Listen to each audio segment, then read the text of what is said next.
Você tem certeza absoluta de que foi você quem decidiu ler esta descrição? Pense com calma.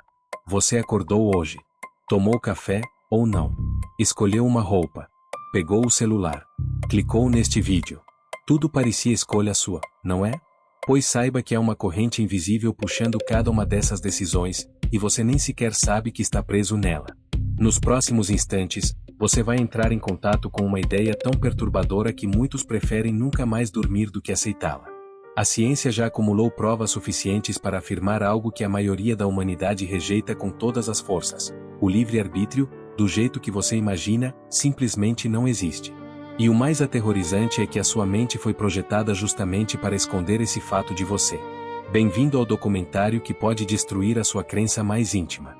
Se você quer continuar acreditando que é o capitão do próprio navio, feche este vídeo agora. Porque o que vem a seguir é um naufrágio anunciado. Desde pequenos, somos ensinados que cada pessoa é dona dos seus atos. Que mérito e culpa existem. Que escolher o bem ou o mal é uma questão de caráter. A filosofia, a religião, o direito, a moral, tudo isso foi construído sobre um alicerce invisível, a crença de que você poderia ter agido diferente. Mas e se essa crença for apenas uma ilusão, uma espécie de truque de mágica que seu cérebro executa para que você não enlouqueça? A verdade perturbadora começa a ser desvendada ainda nos anos 1980, em um laboratório na Califórnia. Um neurocientista chamado Benjamin Libet fez um experimento simples, e os resultados ecoam como um terremoto até hoje. Ele conectou voluntários a eletrodos no couro cabeludo e pediu que eles fizessem algo muito simples: mover o pulso sempre que sentissem vontade. Mas com um detalhe. Eles deveriam marcar exatamente o momento em que decidiam mover o pulso. Libet imaginou que a decisão consciente viria primeiro. Depois, o cérebro enviaria o comando. E então o pulso se moveria. Mas a realidade foi exatamente o oposto.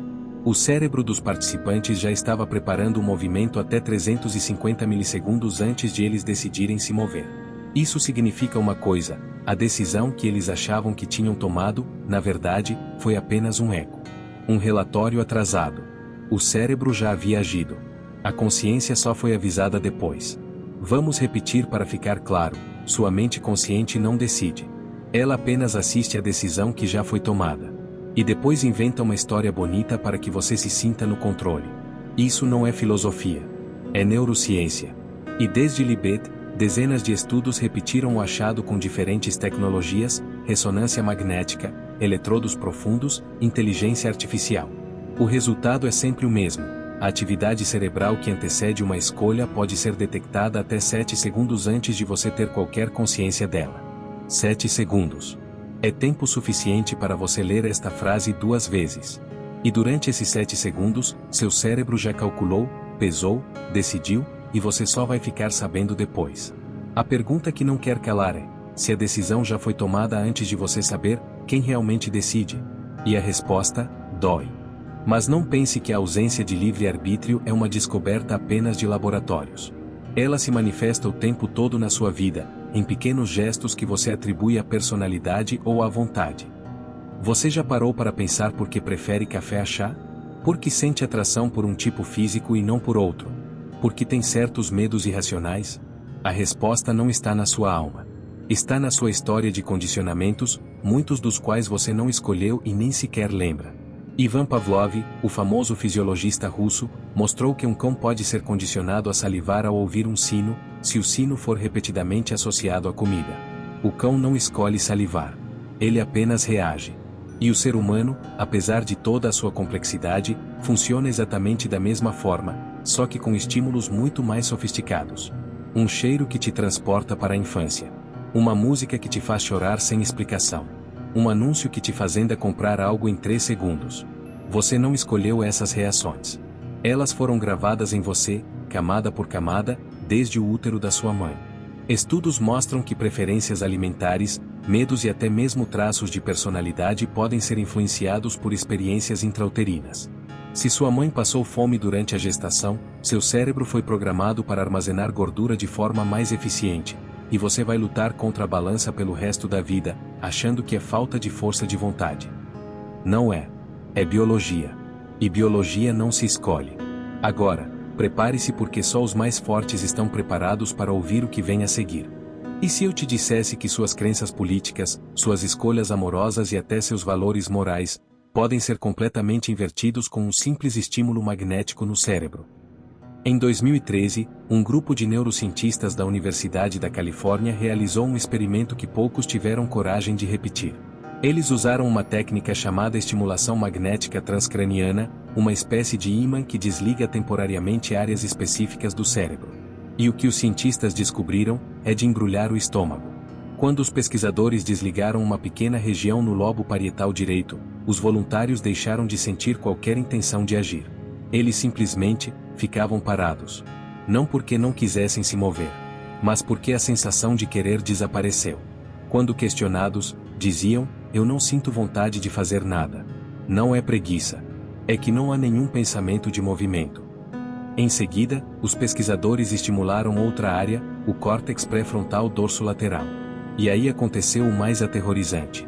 Os voluntários começaram a tomar decisões que contradiziam seus valores mais profundos. Pessoas que sempre foram contra a pena de morte começaram a defender execuções sumárias.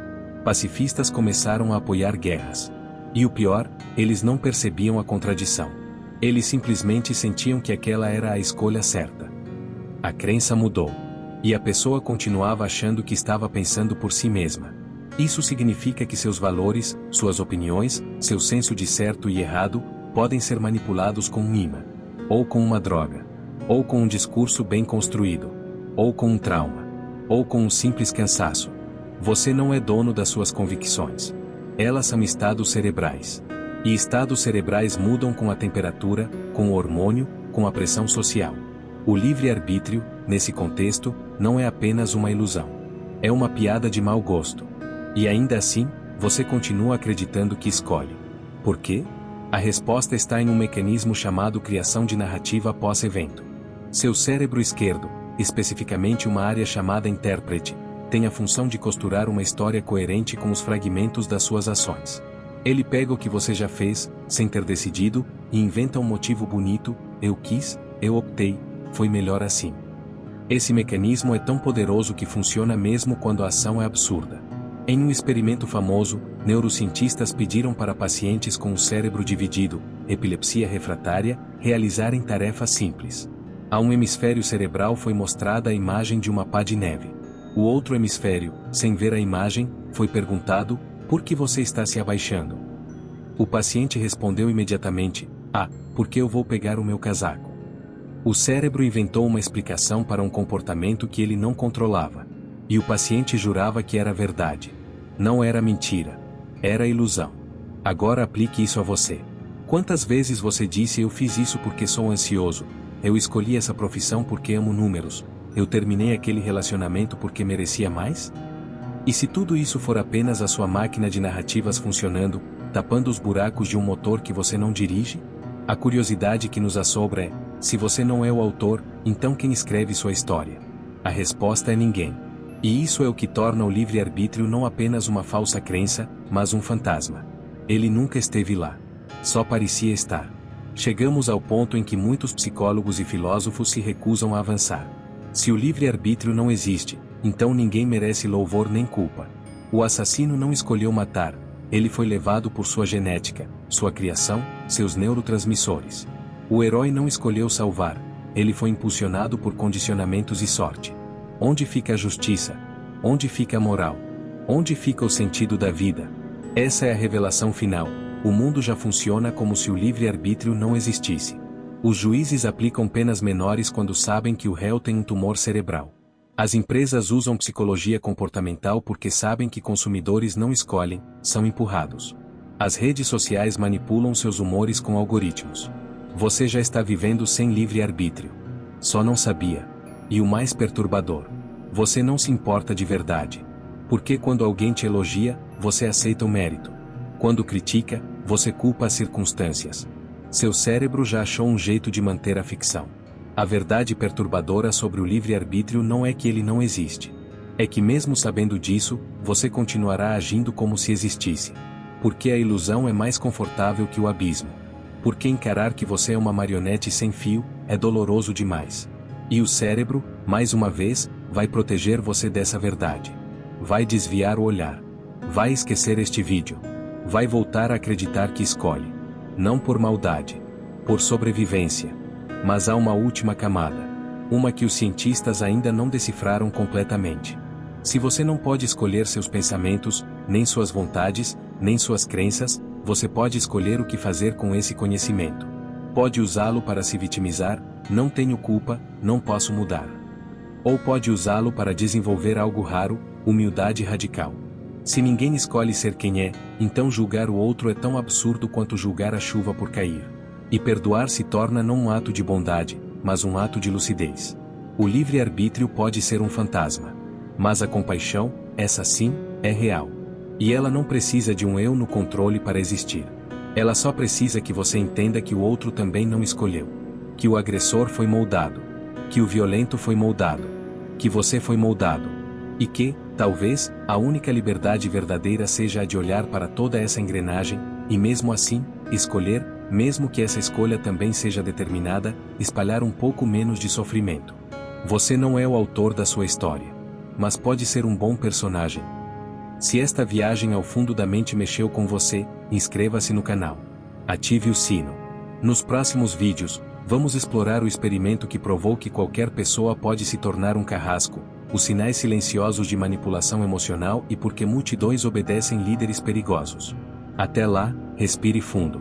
E lembre-se, duvidar de si mesmo é o primeiro passo para, quem sabe, um dia, se encontrar.